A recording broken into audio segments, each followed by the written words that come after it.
Olá, começando mais uma análise aqui. Hoje o foco é um tema, olha, essencial para quem está na batalha pela magistratura, seja federal ou estadual. Direito do consumidor. A gente está se baseando naqueles materiais de estudo, né, manuais, e o que é crucial, os julgados mais recentes do STJ, do STF.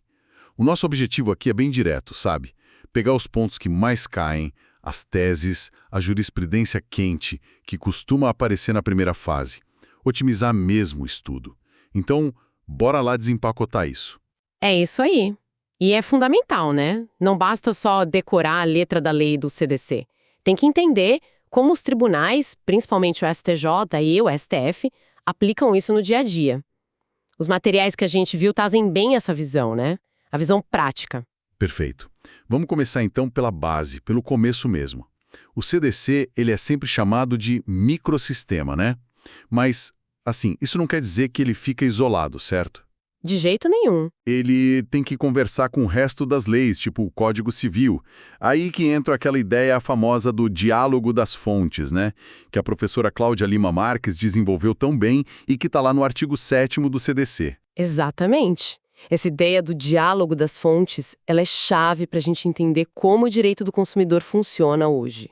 Não é para isolar o CDC, não. É para aplicar junto com outras leis, como o Código Civil, sabe? De um jeito coordenado, buscando a melhor proteção para o consumidor. O Código Civil entra, assim, de forma subsidiária, né? Para complementar o CDC onde ele não detalha, ou quando os princípios são parecidos. Essa flexibilidade toda, ela até alimenta aquela discussão, né? Se o direito do consumidor é público, privado, ou, como alguns dizem, um terceiro gênero. Interessante. E falando das partes envolvidas, o consumidor, o artigo 2º define como destinatário final. Mas essa definição, vamos combinar, ela não é tão simples assim na prática, né? Não mesmo. Tem as correntes, a finalista, a maximalista, e aí surgem as dúvidas. O advogado que compra livro para trabalhar é consumidor? E o dentista que compra equipamento para o consultório? Pois essas são as discussões clássicas da doutrina. E além desse consumidor padrão, tem os equiparados, que são super importantes. A coletividade, lá no parágrafo único do artigo 2º, e principalmente a vítima do evento, o famoso bystander do artigo 17. Esse está ligado direto com o acidente de consumo. Ah, o bystander. Essa figura é muito interessante mesmo. E tem decisão recente do STJ sobre isso, né? Lá no informativo 841. Qual foi o caso? Reconheceram um policial militar que foi ferido por um defeito numa arma que o Estado forneceu como consumidor por equiparação, como bystander. E isso mudou tudo na questão do prazo para ele reclamar, sabe? Aplicaram o prazo do CDC, que é mais vantajoso para a vítima. Isso mostra como o CDC protege de forma ampla. Nossa, que aplicação interessante. E do outro lado tem um fornecedor, definido lá no artigo 3º. Para ser fornecedor, tem que ter uns requisitos, né? Atividade profissional, com habitualidade, ter remuneração, mesmo que seja indireta, né?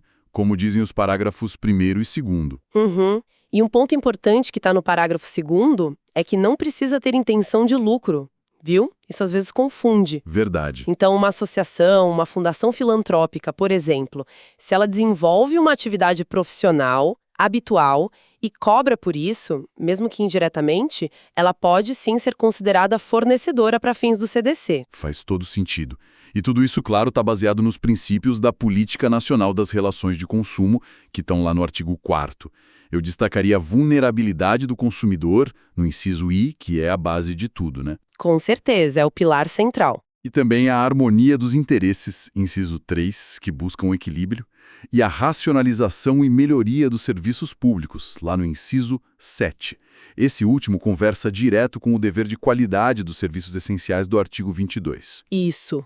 E já que a gente está falando de aplicação de normas, um tema que sempre aparece em prova é transporte aéreo. É muito importante separar as coisas. Ah, sim. Internacional versus doméstico, né? Exato. No transporte internacional, quem manda são as convenções de Varsóvia e Montreal. O STF já decidiu isso, é o tema 210 de repercussão geral e está ligado ao artigo 178 da Constituição. E não é só para extravio de bagagem não, tá? Vale para outras questões também. E a indenização limitada. Então, a limitação de indenização que essas convenções prevêem, ela só vale para o dano material, viu? Dano moral não entra nessa limitação, o STF também já disse isso. Agora, se o voo é dentro do Brasil, aí é CDC na veia sem discussão. Beleza. Seguindo aqui para os direitos básicos do consumidor, no artigo 6º, o inciso 6º é fundamental. Prevenção e reparação de danos. Ele tem tudo a ver com o dever de segurança, né? Totalmente. E isso liga direto com o recall, que está previsto lá no artigo 10, parágrafo 1º. Se o fornecedor descobre um problema de segurança num produto que já está no mercado, ele tem a obrigação legal de avisar todo mundo, autoridades, consumidores, e, claro, tirar o produto de circulação ou consertar. É a prevenção na prática. E quando a prevenção não adianta e o dano acontece? Aí entra a reparação. E surge a figura do dano moral coletivo, que evoluiu bastante, né? Nossa, muito! A visão que o STJ tem hoje sobre o dano moral coletivo, ela não está mais presa àquela ideia de dor, de sofrimento individual, sabe? O foco mudou. E qual é o foco agora? É a lesão a valores que são essenciais para a sociedade. Uma agressão que a gente não pode tolerar a direitos que são de todo mundo, coletivos, difusos. Por exemplo, aquela questão de fila de banco demorada. Ah, clássico. Pois é. O STJ entendeu que só existir uma lei na cidade dizendo o tempo máximo de espera não gera automaticamente o dano moral coletivo. Precisa provar que houve uma lesão real, importante para os interesses da comunidade toda. Não é qualquer transtorno. Entendi. E uma ferramenta poderosíssima para a defesa do consumidor no processo é a inversão do ônus da prova, né? Artigo 6º, inciso 8º. Esse ponto sempre dá o que falar na hora de aplicar. Sim, e aqui é crucial separar as duas formas de inversão. A principal é a inversão op judice, que depende da decisão do juiz, lá do artigo 6º, 8º. Para ela acontecer, o juiz tem que olhar duas coisas. A verossimilhança, quer dizer, se a história do consumidor parece verdadeira, ou a hipossuficiência dele, que pode ser técnica, financeira, de informação. E precisa das duas coisas? Não, o STJ já pacificou. Os requisitos são alternativos. Basta um deles, ou a verossimilhança ou a hipossuficiência. E mais, o STJ também entende que se um desses requisitos está presente, inverter o ônus não é só uma opção para o juiz, é um poder-dever, é quase um direito do consumidor para equilibrar o jogo no processo. E tem a outra forma, que é a inversão op legis. Essa vem direto da lei, não depende do juiz de decidir. O exemplo mais claro é o artigo 38 do CDC, que fala da publicidade. Assim, A lei já diz que quem tem que provar que a publicidade é verdadeira e correta é o anunciante, o patrocinador. O ônus já é dele por força de lei. Ótimo, bem claro. Saindo da inversão e entrando na responsabilidade civil no CDC. A distinção clássica.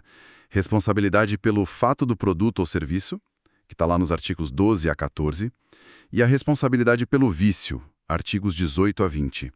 Consegue delinear para a gente a diferença principal? Claro, vamos lá. A responsabilidade pelo fato, que a gente chama também de acidente de consumo, acontece quando o produto ou serviço tem um defeito que causa um dano à segurança do consumidor. Atinge a pessoa fisicamente, psicologicamente ou até o patrimônio dela, mas de um jeito externo ao produto. Pensa num celular que explode e machuca alguém. O foco é a segurança que foi violada. Ok, o defeito causa um acidente. Isso. Já a responsabilidade pelo vício, ela está ligada à qualidade ou à quantidade do produto ou serviço em si. O bem não funciona direito, não serve para o que deveria servir, o valor dele diminui ou ele não é como foi anunciado. O problema está na funcionalidade, na adequação do próprio produto ou serviço. Entendi. O problema está no produto em si e não num dano externo que ele causa. Exatamente. E na responsabilidade pelo fato do produto. Artigo 12. Quem responde e como? Bom, a regra é responsabilidade objetiva. Não precisa provar culpa de ninguém. Basta mostrar o defeito, o dano que ele causou e a ligação entre os dois, o nexo causal. Quem responde? Solidariamente. O fabricante, o produtor, o construtor, seja brasileiro ou estrangeiro, e o importador. E o comerciante, onde ele entra? Olha, no artigo 12, Pela regra geral, o comerciante fica de fora da responsabilidade direta pelo fato do produto. Ele só vai responder de forma subsidiária naquelas situações específicas do artigo 13, sabe? Tipo quando não dá para identificar o fabricante. Mas a regra entre fabricante, produtor, construtor e importador é a solidariedade, como está lá no artigo 7º, parágrafo único, e no 25, parágrafo 1º. E um debate que sempre rola na doutrina é sobre os riscos do desenvolvimento. Aqueles defeitos que não dava para prever na época. Isso. Se eles podem ser usados para excluir a responsabilidade, sabe? Tem uma tensão entre o que diz o artigo 12, parágrafo 1º, inciso 3º, e o artigo 10, que fala da segurança, e toda a teoria do risco da atividade que o CDC adota. É um ponto complexo. Entendi. E na responsabilidade pelo vício, artigo 18, o que muda? Aqui a responsabilidade também é objetiva, não precisa de culpa. Mas a solidariedade é mais ampla. Ela pega toda a cadeia de fornecedores, incluindo o comerciante. Não tem aquela subsidiariedade que a gente viu para o fato do produto. Se o produto tem um vício de qualidade, não funciona direito, ou vale menos, ou de quantidade, todo mundo que participou da cadeia responde junto, solidariamente. E aquele prazo de 30 dias para consertar o vício, do artigo 18, parágrafo 1º, esse é clássico de prova. Nossa, muito, esse é central. Se o consumidor acha um vício no produto, a regra é: o fornecedor tem até 30 dias para resolver o problema, para sanar o vício. Se ele não consegue nesse prazo, aí o consumidor ganha o poder de escolher o que ele quer. E quais são as opções? Ele pode escolher livremente: 1. Trocar o produto por um novo, igualzinho e perfeito. 2. Receber o dinheiro de volta, corrigido, e ainda pode pedir perdas e danos se tiver. Ou 3. Ficar com o produto defeituoso, mas com abatimento no preço. A garantia legal que todo produto tem é basicamente essa garantia de que ele vai funcionar direito. E falando em prazo, tem um julgado recente e importante, o informativo 846 do STJ. O que ele diz? Ele deixou bem claro que esse prazo de 30 dias do artigo 18, parágrafo 1º, não vale, por analogia, para aquela obrigação de fornecer peças de reposição do artigo 32. O STJ entendeu que o legislador não quis botar um prazo fixo no artigo 32 de propósito, porque a situação das peças é muito variada e complexa. Boa, importante essa distinção. E rapidinho sobre desconsideração da personalidade jurídica no CDC, lá no artigo 28. Tem duas teorias ali, né? Isso, o artigo 28 é interessante por isso. O caput dele traz a teoria maior. Para desconsiderar a empresa e atingir os sócios, precisa provar abuso de direito, excesso de poder, que infringiu a lei, ou que a empresa faliu ou fechou por má administração, essas coisas. Requisitos mais difíceis de provar. Sim, mas aí vem o parágrafo 5º do mesmo artigo, que adota a teoria menor. Numa leitura mais direta, ele diria que basta a personalidade jurídica ser um obstáculo para o consumidor receber o que tem direito para poder desconsiderar. Essa facilidade toda do parágrafo 5º gera muita crítica, né? Dizem que ele meio que esvazia a teoria maior do caput. É um ponto polêmico. Entendi a dualidade. Mudando um pouco o foco agora, práticas comerciais.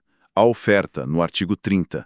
A ideia principal é que o que foi prometido tem que ser cumprido, né? A vinculação. Exatamente. Tudo que for informação ou publicidade, se for precisa o suficiente sobre produtos e serviços, ela abriga o fornecedor que divulgou aquilo e passa a fazer parte do contrato, mesmo que não esteja escrito lá. Isso vem direto da boa-fé objetiva, da confiança que o consumidor deposita naquilo que é anunciado. E se o fornecedor não cumpre a oferta? Aí a responsabilidade é objetiva, está no artigo 35. O consumidor pode exigir o cumprimento forçado do que foi ofertado, ou aceitar um produto ou serviço parecido, ou então desistir do negócio e pedir o dinheiro de volta, mais perdas e danos. E sobre quem veiculou a publicidade, tipo a TV ou o jornal, a regra é que eles não respondem, a não ser que se prove que tiveram culpa nisso. Ok. Outro ponto bem sensível: bancos de dados e cadastros de consumidores. Artigo 43. A gestão dessas informações é crítica hoje em dia. Nossa, muito. E a lei protege o consumidor aqui. Mesmo que a doutrina diferencie cadastro, com dados que o próprio consumidor deu, de banco de dados, com informações de terceiros, tipo de crédito, o artigo 43 dá direitos claros para o consumidor. Quais são esses direitos? Ele tem direito de acessar de graça as informações que existem sobre ele, e isso tem que ser facilitado pelo fornecedor, está no parágrafo 3º. Tem direito de pedir para corrigir dado errado. E tem que ser avisado antes de abrirem um cadastro ou registro no nome dele, como diz o parágrafo 2º. Para garantir isso, tem até o habeas data, lá na Constituição. E olha, impedir o acesso do consumidor a esses dados é até crime, previsto no artigo 72 do CDC. E a jurisprudência do STJ sobre nome sujo, negativação, é enorme. Gigante. E cai muito em prova. Tem a súmula 548, que diz que depois que a dívida é paga, o órgão que mantém o cadastro, tipo Serasa, SPC, tem 5 dias úteis para tirar o nome da lista. Mas, atenção! Qual o detalhe? Se a dívida foi protestada em cartório, aí a responsabilidade de pedir a baixa do protesto e, consequentemente, da negativação é do devedor, que pagou, não é automático. Entendi. E outro ponto que o STJ já pacificou, na súmula 385. Se o consumidor já tinha outras negativações legítimas e mais ou menos da mesma época, ele não vai ter direito a dano moral por uma nova inscrição indevida. A ideia é que o nome dele já estava maculado. Importante essa súmula 385. E vale lembrar também da mudança no cadastro positivo, né? Com a Lei Complementar 166 de 2019, não precisa mais autorizar para abrirem o cadastro, virou automático. E, claro, o tal do credit scoring, aquele sistema de nota de crédito que influencia tanto a vida da gente. Exato. E ainda nesse campo de práticas e contratos, não dá para esquecer dos planos de saúde.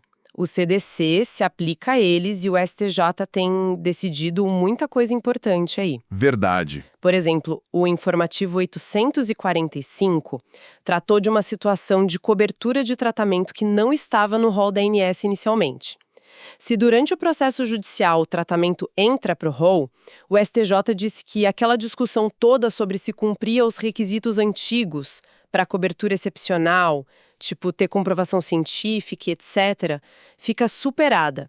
A inclusão no rol valida a cobertura desde o início. Interessante essa validação retroativa, digamos assim.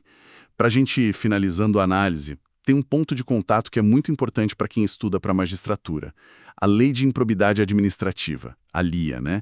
Principalmente depois das mudanças recentes da Lei 14.230 e como isso conversa com alguns julgados. É uma conexão relevante, sim. Tem informativos recentes do STJ sobre a primeira fase da ação de improbidade, o recebimento da inicial. O Info 851, por exemplo, ele ponderou um pouco. Disse que, ok, vale o princípio indubio pro societate, na dúvida, a sociedade ganha e o processo segue, mas a acusação tem que mostrar pelo menos uns indícios mínimos do dolo específico do agente, e, se for o caso, do dano ao erário. Não pode ser só uma alegação genérica de que foi ilegal. Mas tem outro informativo que parece ir em outra linha, não? Tem sim, o Info 842. Ele reforça mais a aplicação do indúbio pro societate, nessa fase inicial, diz que meros indícios de que houve irregularidade já bastam para receber a ação. A análise mais profunda do dolo e do dano ficaria mesmo para a hora da sentença. Então parece ter uma certa tensão aí entre esses entendimentos que o candidato precisa ficar ligado. E a questão da lei nova valer para fatos antigos? Também. O informativo Extra 22 do STJ falou da continuidade típico-normativa. Ele indicou que é possível, sim, pegar uma conduta que aconteceu antes da Lei 14.230 e enquadrar nas novas hipóteses de improbidade que exigem dolo específico, como as do artigo 11. Desde que, claro, a conduta antiga se encaixe na nova descrição da lei. E aí aplica a norma que for melhor para o réu, principalmente nas sanções e na prescrição. Ufa, bastante coisa. A gente passou pelos fundamentos, sujeitos, direitos básicos, a responsabilidade civil pelo fato e pelo vício, que é bem complexa, práticas comerciais como oferta, banco de dados, jurisprudência importante, e ainda deu um pulo na improbidade. Qual seria a síntese final para quem está focado na prova? O que não pode esquecer de jeito nenhum? Olha, a mensagem principal é: o CDC é um sistema forte que parte da ideia de que o consumidor é vulnerável e que a boa-fé tem que guiar tudo. A responsabilidade, como regra, é objetiva e solidária, mas tem que saber diferenciar bem o fato do vício. Os direitos à informação e à segurança são cruciais. Isso aparece na oferta, na publicidade, no recall, nos bancos de dados. E, o principal, tem que estar em dia com o STJ. Os pontos-chave do STJ. Súmula 548, prazo para baixar negativação. Súmula 385, inscrições anteriores. A questão do dano moral na fila de banco, não é automático. O policial como bystander, info 841. A questão do rol da ANS, que entra depois, info 845. O prazo de 30 dias que não vale para peças, info 846. E essas discussões sobre receber ou não a inicial na improbidade, infos 851 e 842. Dominar esses pontos, olha, faz muita diferença. Excelente resumo. Para a gente fechar, então, fica uma reflexão, conectando tudo isso com o que vem por aí. Com a tecnologia avançando tanto, né, com algoritmos que definem preço, inteligência artificial, plataformas digitais intermediando tudo, como é que os princípios do CDC, vulnerabilidade, boa-fé e aquela ferramenta do diálogo das fontes podem continuar protegendo o consumidor de verdade nesses novos cenários? É algo para a gente continuar pensando e estudando, né?